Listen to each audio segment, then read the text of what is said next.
한국 스트릿 댄스는 굉장히 오래전부터, 미국에서 70년도부터 시작을 했으면은 사실 한국 제가 알기로는 80년도 초반부터 시작을 했어요. 사실 크게 뭐 수십 년 역사의 차이가 나진 않아요. 그런 거 보면 굉장히 빠른 거죠. 근데 저는 이렇게 나누고 싶어요. 일단은 첫 번째로 저보고 1세대라고 하시는 분들이 있어요. 저는 제 입으로 제가 1세대라고 한 적이 없습니다. 왜냐면은 저보다 선배분들이 계시기 때문에 이렇게 생각할 수가 있어요. 익스프레션으로 인해서 글로벌해졌다, 비보이 세대가. 자, 제가 생각하는 1세대는 옛날 뭐 스파크, 서브웨이 팀 그 형님들께서 그 비보이 활동을 하시고 했던 그것이 1세대고, 그 다음에 2세대로 치자면은 저희 익스프레션 크루, 피플 크루, 그 다음에 뭐 TIP라던가 이런 팀들이 문나이트 그 이후 세대로 해서 같이 서로 배틀을 하고 대회를 열면서 배틀 오브 더 이어 우승을 하고 UK 챔피언십 우승을 하고 글로벌하게 알려지고 비보이 뮤지컬이 생기고, 그러면서 비보이 성수기 완전 그 대중들한테 알려지는 그 시기가 2세대라고 할 수가 있고, 3세대는 심채기 아시죠? 2000년도 후반부터 2009년도 10년도부터 내리막길을 걷기 시작했죠. 많은 스폰서들이 빠지고 대중들에 대한 관심이 끊어지고, 그때부터 침체기가 약 10몇 년간 갔죠. 그러면서 저는 마리오네트 공연을 계속 하고 있었고, 자, 그럼 4세대는 뭐냐? 4세대는 앞으로 올 세대, 비보이 올림픽을 준비하고 그것을 이끌어 나가는 세대. 그렇게 4가지 세대로 제 나름대로 정리를 하고 있습니다. 일단은 교본보다는 사실은 홍보의 목적을 두고 제가 97년도, 8년도에 익스프레션 다큐를 낸 이후로 여러 가지 이제 비디오를 냈어요. 그때는 이제 컴퓨터도 없던 시절에 제가 사촌 형 집에 가서 이제 그 형님이 학교 가셨을 때 거기서 이제 그 컴퓨터를 가지고 편집을 해가지고 그렇게 이제 막 비디오를 내고 편집을 하고 이제 그런 시절이 있었어요. 근데 그러던 게 나중에 정식 소니 뮤직에서 비디오를 정식으로 출시하게도 됐고요. 그런 거를 보고 많은 친구들이 보고 배웠다라고 해줬을 때 저는 굉장히 고마웠고요. 저는 그냥 이제 홍보의 목적으로 그런 비디오를 만들었는데 그걸 보고 배웠다고 하는 친구들이 있으니까 굉장히 고맙더라고요. 그래서 저도 사실은 이제 다른 이제 해외 뮤지션들의 비디오, 근데 거의 이제 뭐 뮤직비디오였죠. 뭐 바비 브라운이라든가 아니면은 뭐 텔레비를 보면 뭐 마이클 잭슨이라든가 그런 걸 보면서 많이 배우게 됐고요. 교본이란 거는 예전에 이제 브레이크 댄스라는 교본이 있긴 했는데 사실 뭐 책 보고 배울 수 있는 건 별로 없더라고요. 비디오는 보고 배울 수가 있는데 아무튼 저는 이제 그 방송이나 뭐 그런 뮤직비디오를 보면서 많이 배웠어요. 예.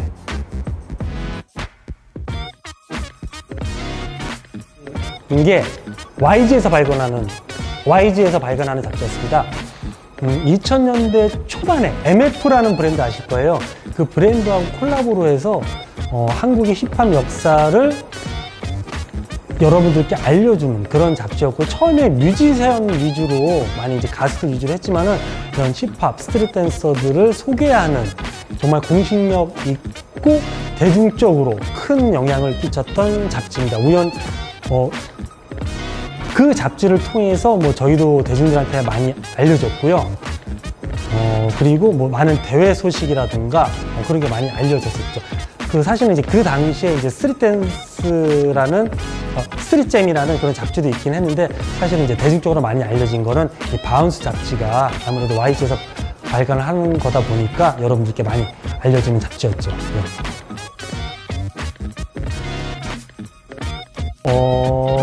97년도, 8년도였던 것 같아요. 예. 그때 댄스고시라는 방송 프로그램이 있었는데 거기에 이제 LL 브라더스가 있었고, 잘 아실 거예요. 그 임페리얼 JB라고 그런 이제 비보이 팀과 그런 그 팝핑 댄스 팀이죠. 그 댄스 자료가 계속 넘어오던 시기가 96년도, 7년도였던 것 같아요. 그걸 보고 이제 한국 댄서들이 많이 춤을 배웠고, 일본의 주라는 그룹이 있었어요. 그 혼성 팀이었는데 여자 2명에 남자 6, 7명인가? 야이야 있어요. 하여튼 야야야라고, 그걸 보면서 한국 가수들이 굉장히 많이 카피를 했죠. 카피를 하면서 또 발전을 했죠. 그게 넘어오던 시기가 90년대 후반. 제가 처음에 뉴잭스윙, 토끼춤을 막 추면서 인기를 막 끌다가 알기 쉽게 가요로 이야기하자면 서태지의 하여가가 나오고 그 다음에 컴백홈이 나오고 그 다음에 이제 듀스가 나오면서 힙합춤이 유행을 하게 된 거예요. 그 당시에 저희는 뉴잭스윙 토끼춤을 계속 추면서 그래도 다시 뉴잭스윙 MCMO 춤이 유행을 하겠구나 라고 저는 끝까지 고집을 피웠죠. 하지만 계속 흐름은 힙합으로 가고 이게 대중가요 자체가 힙합으로 가게 되니까 춤부터 의상 모든 문화가 힙합으로 가게 되고 저는 점점 유행 지난 댄서, 유행 지난 춤, 유행 지난 옷을 입는 사람 그렇게 되는 거예요. 한번 트렌드를 놓치게 되니까 그걸 이제 걷잡을 수가 없더라고요. 그러다가 이제 비보잉에 대해서 관심을 갖게 되고 저희 아버님께서 그 찍어오신 자료를 보면서 거기에 매력을 느꼈죠. 자, 1995년도 레이저트론 그 비디오 테이프가 한국에 알려지게 된 계기가 솔리드라고 아실 거예요. 그 솔리드 그룹의 콘서트에 비보이가 한 명이 있었는데 그 친구가 그 미국의 에어포스 크루를 한국에 초청을 했어요. 그러면서 이제 닐 시저가 그 레이저트론 95 비디오 테이프를 한국에 가져왔고 그거를 피플 크루의 오주영이라는 친구가 배워서 정식으로 그러니까 새로운 뉴 스타일의 헤드스핀이죠. 그 전에 REF의 박철우 형님께서 헤드스핀을 하시긴 하셨어요. 하지만은 냉정하게 얘기해서 그건 올드스쿨 그냥 다이렉트였던 거고 정식으로 뉴 스타일의 제대로 된 헤드스핀을 배우게 된 계기는 솔리드의 콘서트에 의해서 에어포스 크루가 오고 그 친구가 가르쳐준 거 문나이트에서 순철이 형님을 가르쳐주고 오주영이라는 친구가 그걸 배워서 헤드스핀을 알게 됐죠. 그러면서 뉴 스타일이 들어왔고 저는 그것에 대항하기 위해서 헤일로우를 배웠던 거고요. 또 그렇게 생각하면은 그 전에 이제 비트 스트리트나 브레이크 댄스 이런 영화 같은 경우는 이제 올드 스쿨인데 그 하라주쿠 비디오라는 저희 아버님 찍으셨던 비디오를 보면은 일본의 락스테드 크루 재팬이 추는 춤에 보면은 나이키 동작이 있어요. 그건 옛날 올드 스쿨 춤이 아니거든요. 나이키와 여러분 아시죠? 왜 웜 차는 거 이렇게 추는 춤 그것과 나이키가 섞인 새로운 스타일의 비보잉을 경험하게 된 거예요. 영상으로. 그러면서 그 경일형님이라는 분이 계셨는데 옛날에 이제 음반 활동도 그 5라는 그 음반 활동도 하셨는데 그분이 이제 뉴 스타일의 비보잉의 이제 선구자세요. 그러니까 그 푸드워크를 푸드워크도 잘하셨고 뭔가 그 올드스쿨의 느낌이 아닌 그 새로운 기술, 나이키와 웜과 그런 새로운 기술들을 합친 뉴 스타일 비보잉을 그분이 선보이셨고 저희는 이제 그걸 보면서 저는 뉴 스타일의 비보잉을 시작하기 시작했죠. 그러면서 비보잉 실력을 쌓으면서 트렌드에 밀렸던 힙합에 밀렸지만 그 뉴 스타일 비보잉을 시작하면서 다시 제가 유명해지기 시작했고 사람들한테 인정을 받기 시작했죠. 예를 들어서 뉴 스타일 그 당시에 뉴 스타일이었던 거는 하이라이즈 예를 들어서 그리고 헤일로우도 올드스쿨이긴 하지만은 예를 들어서 윈드밀에서 백스핀 기술에서 프리 잡는 그 기술에서 한 차원 올라가서 거기서 이제 하이라이즈로 올라가고 그 경일형이라는 분이 하이라이즈라는 기술을 우리나라 최초로 하셨어요. 제가 그걸 보고 그 형님 다음으로 하이라이즈 기술을 연마를 했고 그 이후에 헤일로우를 했고요. 뭐 누가 먼저 했다 이거는 중요한 게 아니에요. 그냥 이제 이야기를 역사를 하면서 제 경험을 이야기하는 거예요. 그럼 이제 뉴 스타일로 오게 됐죠. 네. 그럼 뉴 스타일과 올드 스타일의 구분은 이제 새로운 시대의 좀 고난이도 테크닉이다라고 좀 정리를 할 수 있을까요? 사실은 제 기준에서는 그래요. 뉴 스타일의 비보잉은 이런 나이키 기술, 웜 기술, 팝핀도 약간은 들어가고 여러 가지 장르를 좀 혼합하면서 그 시대 트렌드의 춤을 혼합한 비보잉이라고 할 수가 있죠. 그거를 제가 처음 본 게 90년도 후반이었어요. 그 전에는 비보잉의 올드스쿨이면 딱 정석!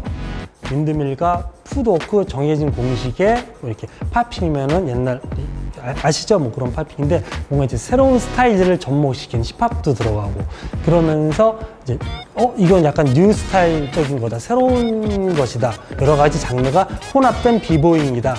라는 것을 접하게 되고 그런 그래서 이제 발전이 됐죠.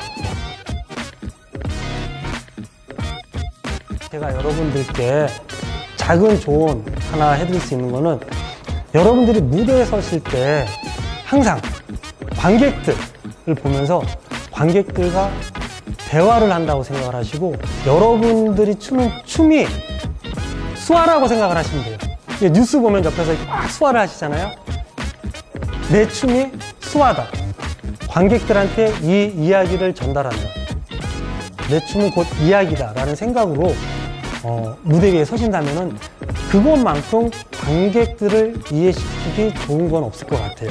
그리고 저도 그 생각으로 지금까지 왔기 때문에 제 진심을 관객들한테 전해줬고 그것이 곧 댄스로서의 생명력을 길게 연장시킬 수 있었던 방법이 아닐까 생각을 합니다. 항상 관객들과 춤으로 대화하는 것, 마치 수화처럼.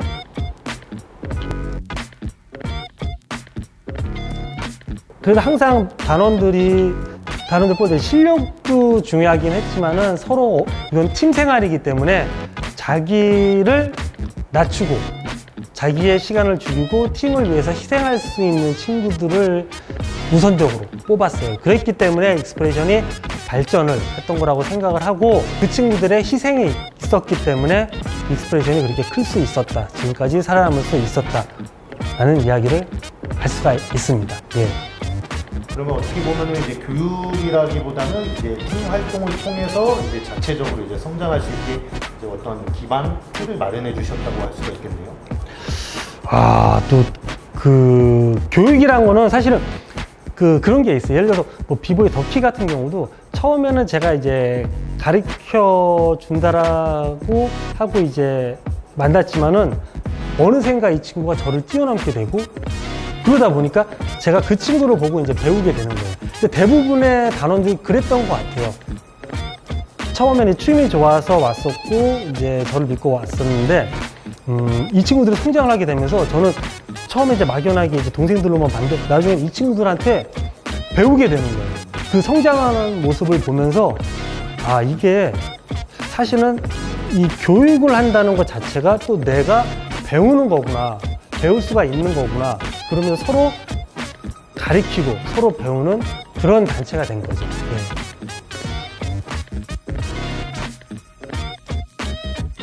그 역사를 자기가 이제 공부한다라고 했을 때 저는 몇 년도에 누가 뭘 시작을 했고 몇 년도에 누가 뭐 했다 너무 이런 거에 강박관념을 갖지 않았으면 좋겠어요. 비보의 역사가 한국 비보의 역사가 사실은 뭐 50년, 100년, 200년 된 역사가 아니잖아요. 옛날 뭐 한국 뭐 기록이라든가 뭐 한글의 역사라든가 이런 거 제대로 알아야겠죠. 하지만은 너무 누가 무슨 기술을 했고 뭐 이것보다는 사실은 뭐 예를 들어서 제가 헤일로우를 공식적으로는 제일 먼저 했죠. 그렇다고 제가 지금 하는 후배들한테 야 내가 헤일로우를 제일 먼저 했으니까 네가 헤일로우를 할 때 나에 대해서 알아야 되고 나는 존경을 해야 돼. 그건 아니거든요. 근데 그 요즘 인터넷 보면 솔직하게 말씀을 드릴게요.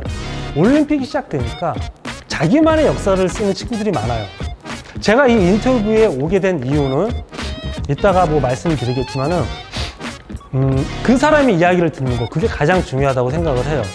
역사에 관해서 쓰는 사람들은 많아요. 하지만 그 역사에 관해서 비보의 역사에 관해서 쓰는 사람들 과연 땀을 흘렸는지 과연 그 당시에 그 자리에 있었는지 제가 비난할 건 아니지만은 정작 그 자리에 있었던 사람들은 그걸 크게 신경 쓰지 않아요. 누가 먼저 이걸 했는지. 그래, 뭐 동시에 했지. 제가 아까 그 와서 인사할 때도 그랬어요. 같이 늙어가는 처지에 뭐 몇 살 차이 난다고.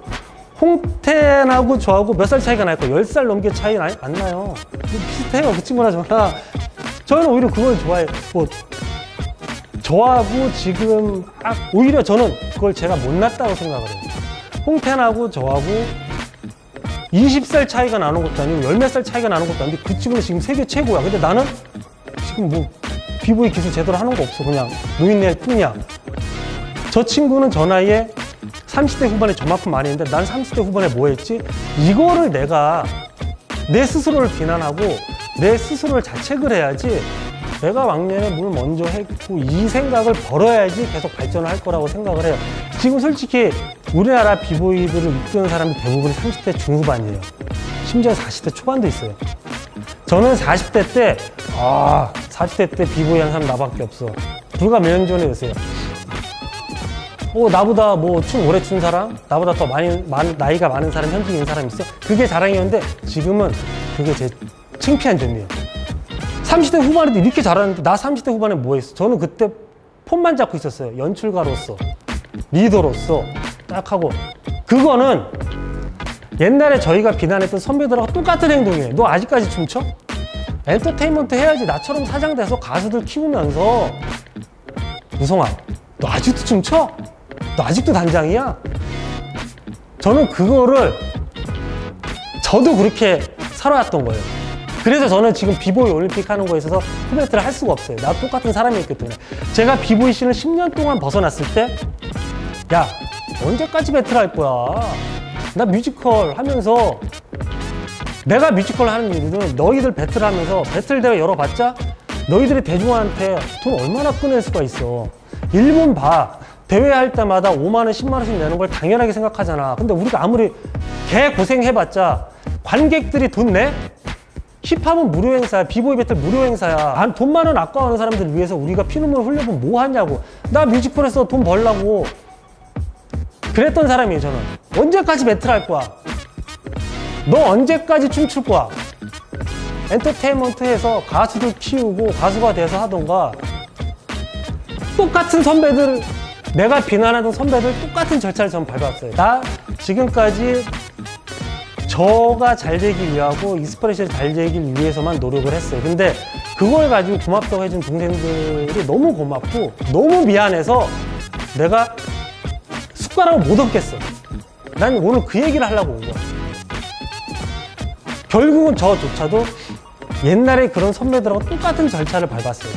자격지심 때문에. 내가 이걸 못 이뤘으니까 뒤에 빠져서 아유 비보이들 이러다가 이제 없어져. 근데 올림픽을 해? 굉장히 놀랐어요. 그리고 다른 선배들도 그럴 거예요. 사실은 다른 선배들도 아유 야 아직까지도 비보이에 뭐 엔터테인먼트 해야지, 크게 사업해야지, 무슨 비보이야. 그랬던 사람들 다 정신 차리고 저처럼 리스펙하고 있을 거예요. 그러니까 저는 앞으로의 역사가 더 중요하다고 생각을 합니다. 그러니까 누가 몇 년 뒤에 뭐 했고 이것보다는 이제 앞으로 나가야 될 역사들 응원해 주는 거, 그걸 좀 더 신경을 써줬으면 좋겠어요. 선배들이 밟았던 절차를 밟지 말고 서로 리스펙하면서. 리스펙.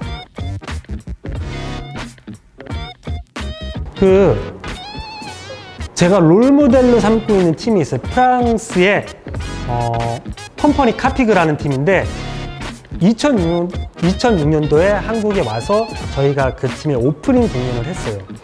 기술적으로는 마리오네트가 훨씬 뛰어났죠.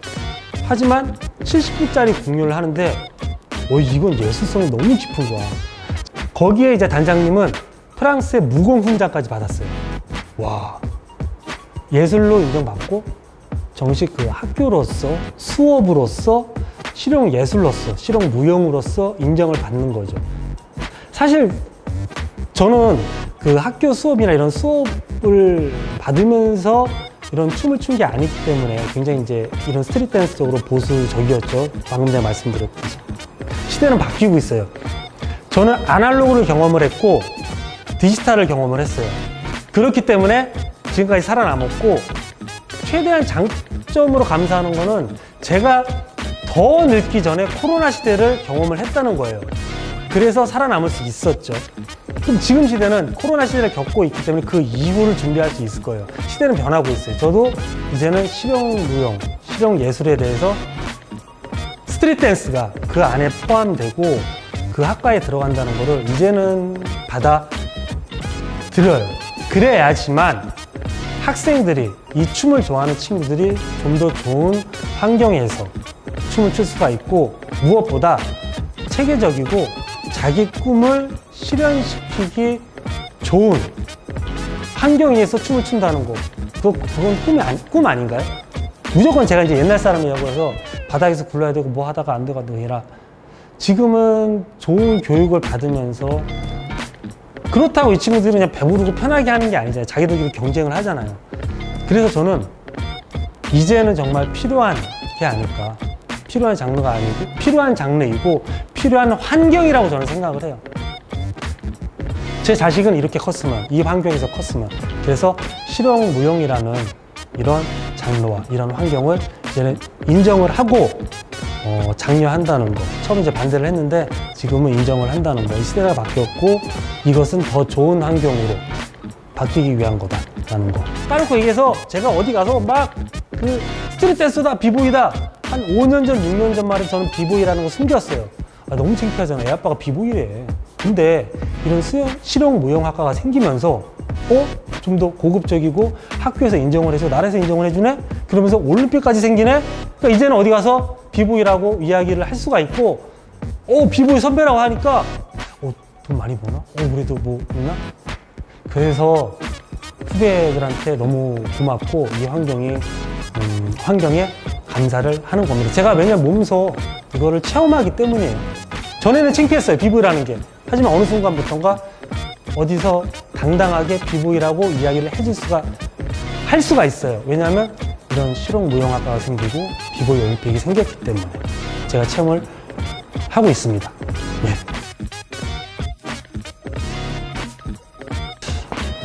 제가 지금까지 30년 넘게 춤을 추면서 한 가지 내린 결론은 첫 번째가 인성, 겸손 중요하고 배우려는 자세. 겸손을 해야 될 수밖에 없는 거. 지금 가장 잘 나가는 친구도 언젠가는 지금 그 잘 나가는 자기의 그 춤 때문에 오지가 되고 올드스쿨이 될 수밖에 없어요. 마이클 잭슨이 아무리 춤을 잘 췄지만 예를 들어 얼반 코레오 댄스를 잘 출 수는 없잖아요. 그러니까 일명 쿠세, 그러니까 버릇. 예를 들어서 저도 정남이 형님께 춤을 배웠기 때문에 각기의 쿠세가 있어요. 그리고 제가 오래 췄던 그 스타일 때문에 한때는 잘 나갔지만 한때는 인정받았지만 그 스타일 때문에 새로운 걸 잡기가 힘들어요. 제가 지금 항상 요즘에 연습하는 거는 트랩 음악에 뭐 팝핀존이라든가 뭐 아이글라이드나 요즘에 유행하는 친구들 그런 춤을 많이 연습을 해요. 요즘 트렌드를 얻고 싶어서. 1세대라고 저한테 많이 해주시고 오리지널 댄서라고 많이들 해주시는데 당사자는 그 소리가 듣기 싫어요. 왜냐면은 지금도 유행 댄서가 되고 싶거든요. 지금도 트렌드에 뒤처지지 않는 댄서가 되고 싶거든요. 욕심이긴 하지만 누구나 그럴 거예요. 그건 어떠한 댄서든 간에 예를 들어 제가 제이블랙을 굉장히 좋아해요. 하지만 제가 춤 스타일이 제이블랙처럼 되기 위해서는 요즘 시작한 친구들은 이전의 것이 없고 새로운 것만 받아들이기 때문에 가능할 수가 있어요. 하지만 제게는 이미 30년간 쌓였던 제 춤의 버릇이 있어요. 그래서 지금 트렌드의 춤을 얼반은 저스트셀크나 독특크루의 스타일을 춤을 제가 영입하기에는 옛날 스타일이 나와요. 그럼 다시 이야기하면 지금 제일 잘 나가는 친구들, 그 친구들도 10년, 20년 후에 트렌드를 계속 따라가기에는 무리가 있어요. 그래서 겸손해야 된다는 거. 언젠간 자기도 뒤처질 수밖에 없어요. 자기가 아무리 노력을 한다고 해도 지금 나의 그 춤 실력 때문에, 지금 내가 노력하는 것 때문에. 그럼 뭐냐면은 항상 겸손해야 된다는 거, 항상 배우려고 해야 된다는 거. 저는 지금 추는 비보이들 거 보면서 항상 연구를 하고 배우고 저희 연습실에 비보이 시포가 항상 와요. 그러면은 요즘 트렌드는 뭐야? 난 옛날에 줄리킹즈 굉장히 싫어했는데 줄리킹즈 스타일 좋아하고 요즘에 트렌드는 뭐야? 그러면 시노비 하는 거 보고 이게 무엇이야? 그러면서 계속 배우려면은 시포는 그게 너무 좋대요. 왜냐면 지금 트렌드를 계속 배우려고 하는 그 자세 안 되지만 형님들 다 잘 안 되지만 배우려고 하는 자세 그게 너무 좋다고 하더라고요. 여러분들 어쩔 수가 없어요. 사람은 뒤처질 수밖에 없어요. 그게 하늘이 주신 사람이 겸손할 수밖에 없는 이유인 거예요. 그러니까 나도 항상 뒤처질 수밖에 없는 사람이라는 걸 알고 항상 겸손하고 어떤 사람들을 대할 때 서로 인성에 관한 겸손을 생각을 하시고요. 항상 배우려는 자세. 후배들한테 자기는 퇴물이 됩니다. 어쩔 수 없어요. 지금 새로운 친구들을 인정을 하는 그 자세가 가장 중요하다고 저는 생각을 해요. 그게 오래 살아남을 수 있는 거고요. 제가 지금 40대 중반이에요. 제가 살아남으려면 어떻게 해야 될까요? 지금의 후배들을 보면서 가리키려고 하는 게 아니라 배우려고 하는 자세, 그게 제가 앞으로 살아나갈 수 있는 길이고 살아나가는 방법입니다. 누군가를 가리키려고 하는 것이 아니라 누군가에서 배우려고 하는 자세, 항상 그 자세를 가진다면은 여러분들 그래도 항상 최고는 아니더라도 최고를 계속 유지하면서, 그리고 남들한테 인정을 받을 수 있는, 그 노력을 인정받을 수 있는 사람이 될 수 있을 거라고 생각을 합니다. 여러분들 항상 겸손과 배우려는 자세 잊지 않기를 바라겠습니다. 여러분이 생각하는 것보다 인생은 길어요. 여러분들의 춤 인생도 길 거고요. 지금 옆에 있는 동료들하고 좋은 관계를 유지를 했으면 좋겠어요. 저도 이제 세월이 지나다 보니까 그런 것들이 많이 아쉽고 서운한, 그러니까 그 시대에 제가 왜 그랬을까, 그런 후회하는 점이